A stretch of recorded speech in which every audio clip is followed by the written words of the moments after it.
अस्सलाम वालेकुम। आज जो हमारा केमिस्ट्री क्लास 9 का जो टॉपिक है वो है फॉर्मेशन ऑफ कोवलेंट कंपाउंड्स। तो इसकी एग्जांपल्स कुछ दी हैं। वाटर है, कार्बन डाइऑक्साइड है, मीथेन है, इथेन है, मेथानॉल है। तो चलिए वन बाय वन करके डिस्कस करते हैं। सबसे पहले water. A water molecule is formed when two hydrogen atoms share their electrons separately with the electrons of one oxygen atom. कि जो दो हाइड्रोजन एटम हैं वो शेयर करेंगे अपने इलेक्ट्रॉन्स किसके साथ? ऑक्सीजन एटम के इलेक्ट्रॉन्स के साथ। मींस के हाइड्रोजन एटम अपना एक एक इलेक्ट्रॉन शेयर कर देगा ऑक्सीजन के साथ। ठीक है, तो ऑक्सीजन के एटम शेल में 6 इलेक्ट्रॉन होते हैं, जबकि हमें पता है कि हाइड्रोजन के पास सिर्फ 1 इलेक्ट्रॉन होता है। ठीक है, तो दो हमने हाइड्रोजन के, हमें पता है कि वाटर जो है, वाटर का क्या फार्मूला होता है? H2O। हाइड्रोजन के पास एक एक इलेक्ट्रॉन होता है, जबकि ऑक्सीजन के पास 6 इलेक्ट्रॉन होते हैं। ठीक है, तो ये 6 हमने बनाए हुए, 1 2 3 4 5 6, और इसके पास एक एक होता है। अब जो है ये ऑक्सीजन को अपनी कंप्लीट करने के लिए 2 इलेक्ट्रॉन्स की ज़रूरत है, क्योंकि इलेक्ट्रॉनिक कन्फिग्रेशन में क्या होता है कि 8 इलेक्ट्रॉन पूरे करने होते हैं। ठीक है, तो ये एक इलेक्ट्रॉन और ये वाला एक इलेक्ट्रॉन ये आपस में बॉन्ड बना लेंगे, इसके साथ मिल जाएंगे। अब ये देखिए यहाँ पर ऐसे करके मिल गए हैं। ठीक है, अब ये जो हाइड्रोजन के एटम इसको हमने शो किया हुआ क्रॉस के साथ, तो वो आपको नज़र आ रहे होंगे। अब एक एक डॉट इसका एक एक डॉट मिला है और इसका एक एक क्रॉस मिला है, वो आपस में उन्होंने बॉन्ड बना लिया। ठीक है, अब इसको हम रिप्रेजेंट करेंगे सिंगल लाइन के साथ। ठीक है, तो ऑक्सीजन के पास 6 थे इलेक्ट्रॉन, जबकि हाइड्रोजन के पास एक एक था। तो जब ऑक्सीजन ने अपना एक एक इलेक्ट्रॉन हाइड्रोजन को दे दिया तो उसके पास पीछे 4 रह गए, क्योंकि टोटल उसके पास 6 थे। तो ये देखें 4 रह गए और एक एक यहाँ पर चला गया, तो वो बॉन्ड बन गया। ठीक है, उसके बाद है carbon dioxide. A carbon dioxide molecule is formed when an atom of carbon share its 4 electron. ये जब कार्बन का जो एटम है वो 4 इलेक्ट्रॉन शेयर करता है विद 2 ऑक्सीजन एटम, तो ऑक्सीजन के साथ अपने इलेक्ट्रॉन को शेयर करेगा। Each oxygen atom also share 2 electron. हर ऑक्सीजन एटम भी अपने 2 इलेक्ट्रॉन को शेयर करेगा। तो यहाँ पर देखें कि ऑक्सीजन के पास आउटरमोस्ट शेल में 6 इलेक्ट्रॉन होते हैं, हमने ऑलरेडी डिस्कस किया हुआ है, और कार्बन के पास 4 इलेक्ट्रॉन होते हैं। ऑक्सीजन के पास भी 6 इलेक्ट्रॉन होते हैं, तो दरमियान में हमने कार्बन लिख दिया क्योंकि इसके पास 4 है, बाकी दोनों के पास 6 हैं। ठीक है, तो क्योंकि कार्बन एक डिफरेंट एलिमेंट है इसलिए हमने इसको डॉट के साथ शो किया, बाकी ये 2 मुख्तलिफ हैं, ये दोनों सेम है ऑक्सीजन, इसलिए हमने इन दोनों को ही क्रॉस के साथ रिप्रेजेंट किया।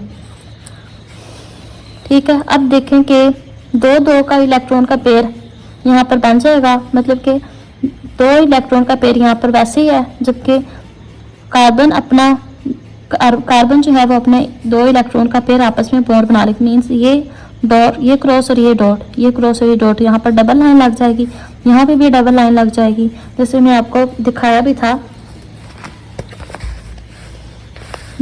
दिखाया था कि अगर एक डॉट और एक क्रॉस होगा तो सिंगल लाइन लगती है, अगर 2 डॉट और 2 क्रॉस होंगे तो डबल लाइन लगती है, और अगर 3 डॉट और 3 ही क्रॉस है तो ट्रिपल लाइन लगती है।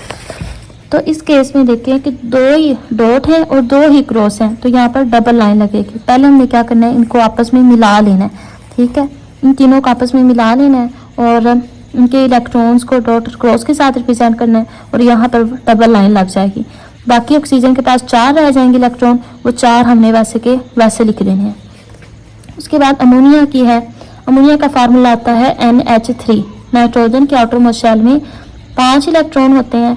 ठीक है, तो वो देखें हमने ऐसे लिखा 1 2 3 4 और ये 5। हाइड्रोजन के पास एक एक होता है। ठीक है, तो टोटल नाइट्रोजन के पास 5 होते हैं ना, तो 3 तो हाइड्रोजन के साथ अटैच हो जाएंगे, पीछे नाइट्रोजन के पास 2 रह जाएंगे, वो 2 ऊपर ऐसे के वैसे शो हो गए। ठीक है, और यहाँ पर देखें इस तरह करके ना बॉन्ड बन जाएगा। उसके बाद हाइड्रोजन साइनाइड। हाइड्रोजन साइनाइड का फार्मूला आता है HCN। मतलब हाइड्रोजन के पास 1 इलेक्ट्रॉन होता है, कार्बन के पास 4 होते हैं, नाइट्रोजन के पास 5 होते हैं। ठीक है, तो नाइट्रोजन अपने 3 इलेक्ट्रॉन इसके साथ शेयर करेगा, हाइड्रोजन अपना 1 इलेक्ट्रॉन कार्बन के साथ शेयर करेगा। तो जब ये एक करेगा तो इसके साथ सिंगल लाइन को रिप्रेजेंट करेंगे। ये कार्बन और नाइट्रोजन आपस में 3 इलेक्ट्रॉन शेयर करेंगे, तो इनके साथ 3 लाइन्स लग जाएंगी। उसके बाद है मीथेन। मीथेन के पास हमें पता है कार्बन के पास 4 होते हैं, इनके पास एक एक होता है। ठीक है, तो इनको आपस में मिला लेंगे ऐसे करके। जब इनको आपस में मिलाएंगे तो ये अपना एक एक इलेक्ट्रॉन, क्योंकि कार्बन के पास देखिए 4 होते हैं और 4 ही हाइड्रोजन है, वो आपस में शेयरिंग कर लेंगे तो इसका सिंपल सा ये स्ट्रक्चर बन जाएगा। ठीक है, उसके बाद इथीन है। इथीन के पास हमें पता है कार्बन के पास 2 होते हैं, C2H4, कार्बन 2 होते हैं, हाइड्रोजन 4 होते हैं। ठीक है, तो ये इसका भी ऐसे करके स्ट्रक्चर बन जाएगा। ठीक है, आपस में डबल डबल लाइन लग जाएगी इनमें। उसके बाद है मेथानॉल। मेथानॉल का हमें पता है CH3OH होता है। ठीक है, इसका स्ट्रक्चर तो C कार्बन के पास कितने होते हैं, 4 इलेक्ट्रॉन होते हैं ना, 4 आउटर मोस्ट में होते हैं, तो 1 2 3 4 ये लग गए। हाइड्रोजन 3 होते हैं तो 3 यहाँ पर लग गए हाइड्रोजन के इलेक्ट्रॉन, और एक जो है वो ऑक्सीजन के साथ यहाँ पर बॉन्ड बना लेगा। मतलब कि ऑक्सीजन के पास टोटल 6 होते हैं ना आउटर मोशन में, वो एक यहाँ इसके साथ बनाएगा और एक ही इसके साथ बनाएगा, पीछे 4 रह जाएंगे, 2 इधर चले गए ना, 4 ऊपर वैसे के वैसे ही शो कर दिए। ठीक है, तो ये ऐसे करके इसका ना स्ट्रक्चर बन जाएगा। अब ये कुछ एक्सरसाइज में दिए हुए एग्जाम्पल से मैं आपके साथ शेयर करती हूँ। अभी सबसे पहले है SiH4। सिलिकॉन जो है इसके आउटरमोस्ट शेल में 4 इलेक्ट्रॉन होते हैं। ठीक है, तो इसका स्ट्रक्चर मैं आपको दिखाती हूँ।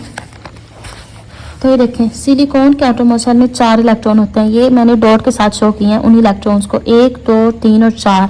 ठीक है, हाइड्रोजन कितने हैं, 4 हैं, तो 4 ही हाइड्रोजन ऐसे लगे जिस तरह CH4 का हमने फार्मूला किया था, सिंपल इसका भी वैसे बन जाएगा, सिंगल लाइन के साथ रिप्रेजेंट करेंगे। ठीक है, और अगला है PCl3 जो है फास्फोरस, इसके आउटरमोस्ट शेल में 5 इलेक्ट्रॉन होते हैं और क्लोरीन 3 है। ठीक है, तो इसका स्ट्रक्चर ऐसे बनेगा। ठीक है, 5 होते हैं ना आउटरमोस्ट शेल में, तो 3 इसके साथ चले गए, पीछे 2 रह गए, वो 2 वैसे 1 इलेक्ट्रॉन पेयर के तौर पर वहाँ पर ऊपर शो हुए हैं P के ऊपर। ठीक है, एक एक का इलेक्ट्रॉन का पेयर बन गया। आगे तीसरी एग्जाम्पल है SO2। सल्फर के आउटरमोस्ट शेल में 6 इलेक्ट्रॉन होते हैं। ठीक है, ऑक्सीजन 2 हैं, तो इसका स्ट्रक्चर ऐसा बनेगा। सल्फर के आउटरमोस्ट शेल में 6 होते हैं। ठीक है, तो 2 2 इधर चले गए, पीछे 1 इलेक्ट्रॉन का पेयर बच गया, वैसे वैसे लिख देंगे, और 2 2 इसके साथ ऑक्सीजन के 6 होते हैं ना, तो इसके भी 2 इलेक्ट्रॉन पेयर वैसे बच जाएंगे, 1 इलेक्ट्रॉन पेयर इसका ऑक्सीजन का, 1 इलेक्ट्रॉन पेयर सल्फर का आपस में बॉन्ड बना लेंगे। जब पेयर बने इलेक्ट्रॉन बॉन्ड बनाएंगे तो वो डबल, क्योंकि डबल डॉट है, डबल ही क्रॉस है, तो वो डबल डबल लगेगा। अब लास्ट वन है SO3। अगेन सल्फर के 6 होते हैं आउटरमोस्ट शेल में, ऑक्सीजन 3 है, तो इसका जो स्ट्रक्चर है वो ऐसा बनेगा। ठीक है, 6 हैं सल्फर के और ऑक्सीजन के कितने हैं, 6 इलेक्ट्रॉन हैं, तो इसमें क्या होगा कि 1 इलेक्ट्रॉन पेयर दूसरे इलेक्ट्रॉन पेयर के साथ बॉन्ड बना लेगा, इधर से बन जाएगा और ऊपर से बन जाएगा, उसका स्ट्रक्चर जो है वो ऐसा बनेगा। तो आज का टॉपिक हमारा इतना ही था। उम्मीद करते हैं आपको समझ लग गई होगी। अगर कुछ भी पूछना है आपने इसे कमेंट सेक्शन में पूछ सकते हैं। मिलते हैं एक नए टॉपिक के साथ, तब तक के लिए अल्लाह हाफिज़।